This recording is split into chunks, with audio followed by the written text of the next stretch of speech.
Sup guys, welcome back. In today's video, I'm here at my work, but I've got 30 minutes until I gotta go in, so I decided I'm gonna tell you guys a story. This one is gonna be explaining the biggest eye-opener I had while I was in the Marine Corps. It's gonna be a personal story, so it's, not like a bad, sad story or anything, but it's gonna be personal.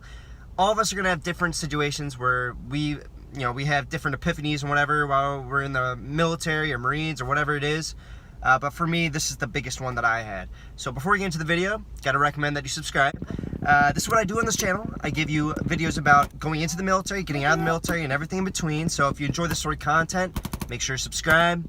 And yeah, let's get on to the video. So this one is gonna be taking place in the Infantry Immersion trainer, and I'll show you some footage of it right now. This is a training facility where, I've already described in a 15-minute video that I put up a couple months ago what the Infantry Immersion trainer is. That's what I titled it, by the way. But yeah, what it is, just a little refresher if you haven't seen that video, it's the most realistic training scenario when you're getting ready to go to Iraq or something, or if you want to go and train your Marines to go to Iraq. You take them to the Infantry Immersion trainer, which is a training facility for the Marine Corps, and it smells like Iraq, it looks like Iraq, like the villages and everything, and it also they have civilians walk around and they pretend to be Iraqi civilians, and everything looks like Iraq and everything. So when you go patrolling through this city, you see all these pots and pans on the ground, markets, there's civilians talking in a different language. They all speak, at least for me, it was Filipino. So we all had to learn a little bit of Filipino. What is it, Spanish or whatever? All I remember is saying, "Cómo está? ¿Cómo está?" But yeah, so it really immerses you in a different culture if you haven't already been to Iraq, which none of the people in my unit have, except for the squad leaders, some of them, and the platoon sergeants. So a very good training facility. But where the story takes place, we're a couple days into it, and you know what? I'm not even sure if I told you guys this story. Hopefully not, but I'm gonna go through with it anyway. Yeah, so we were in the middle of this this little operation, this week-long operation. This is a patrol in it, and basically we're going through the city, and I remember we're patrolling. We end up not going across this bridge because we didn't see any of the security guards right outside the right outside the compound or whatever, which they usually are. So we were like, okay, that's a little fishy. Let's not go on the bridge, which they may have IED'd, and we created a baseline, which means that you saw that usually there are people and security guards right out front of the gate. But if there's, if they aren't there right now, which they usually are, then that means something's out of the ordinary. We don't know what's up. So we're gonna go in cautiously now. We're all right off the bat. We're going into that city cautiously, and we start going through there. And again, it's supposed to simulate what you'd experience in Iraq. And I'm the point man. All right, I'm actually not the point man, but I'm the point. Okay.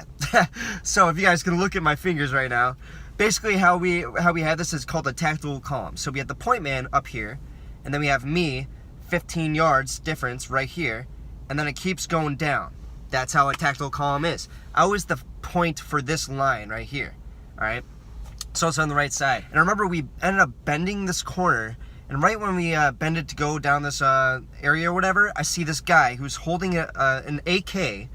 And he doesn't look like the security guard. He's all he looks just ragtag or whatever. He doesn't have any of the camis on. And he's standing right in front of the mayor's, freaking mayor place, town hall, right? Mayor place.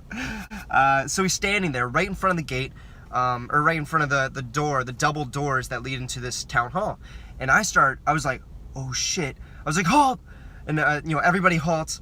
And I point my weapon at him. I put my weapon up, and I'm like, drop your fucking weapon, drop it right now. And I'm like, it's very clear that I'm yelling at this guy, and he's looking at me now with wide eyes, and he's like, well, what's happening? He doesn't understand my language, and I'm just I'm trying to display in the best way I can, drop your fucking weapon right now.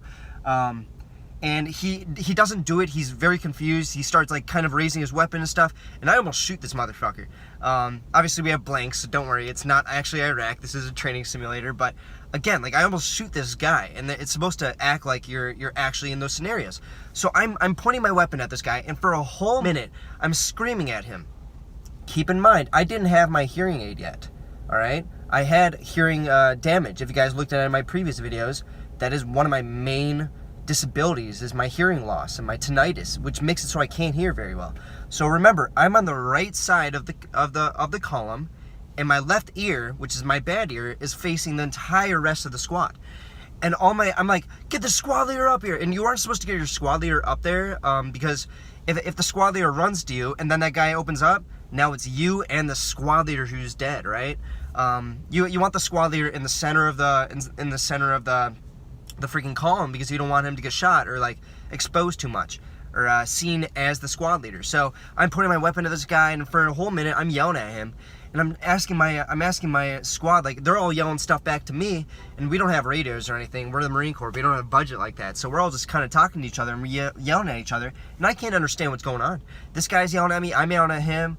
I'm like, what should I do? Like, you know, I didn't actually say that, but I was like, what's the protocol? Like, what do I need to do? Is this guy, like, supposed to be there? Is he a friendly? Is he an enemy? Like, he's got a weapon? Is there a guy supposed to be a weapon? Nobody briefed me on this beforehand. Nobody said that there would be a guy in front of the town hall with a fucking AK. So I'm, like, putting my weapon at him, and for the entire minute, again, like, people are yelling at me, telling me directions, but I can't understand a word they're saying. It's coming out of my left ear. So, man, it was crazy. And I started yelling for my squad leader. I'm like, get the squad leader up here right now. And they're like, what? Like, you don't want to explain? I was like, get the squad leader up here. And I didn't, because I couldn't understand what was being heard or whatever. So he ends up getting up there. He's like, is that, you know, I think that's a security guard. And he's like, go up to him. And I start going up to him, and, you know, I've got my rifle, like, ready to just pop him. And, yeah, I go up to him and bring the squad leader with me.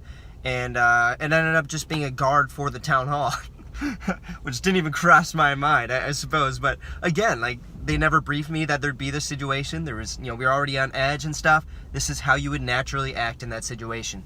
Now, afterwards, we got to see the video footage, because we have our instructors. They're running around trying to go and see how we react, and they videotape it so they can go and show us afterwards in this room on this big TV screen how we reacted in real time. And it was crazy seeing for the entire minute me not being able to understand. He's like, yeah, like, Weatherhole, what's your problem? He's asking me. I was like, sir, I'll be honest, I couldn't hear a word. Like, everybody knows in my unit that I can't hear, and I don't have a hearing aid. Like, I can't understand what they're saying. And it was because of that. They were yelling the directions to me in the protocol, but I just couldn't understand them. So I had to get the squad leader up there, and he had to go with me, and it was, you know, it was that. And they're like, he was like, oh shit, like, so you got hearing problems, man? I'm like, yeah. And yeah, from there on out, that was the biggest eye opener.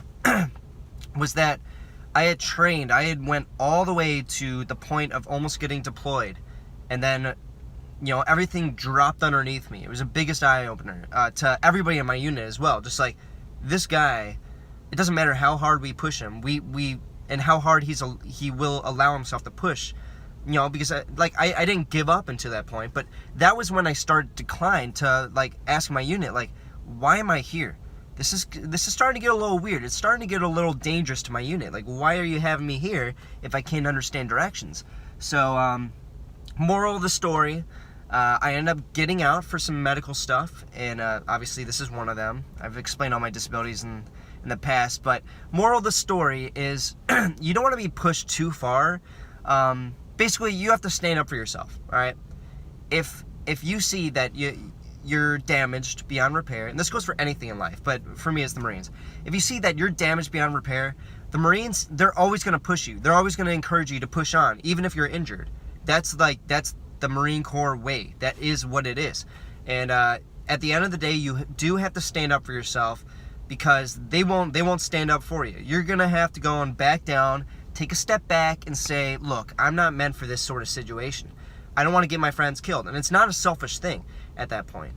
It's a selfless thing, if anything, because you gave up.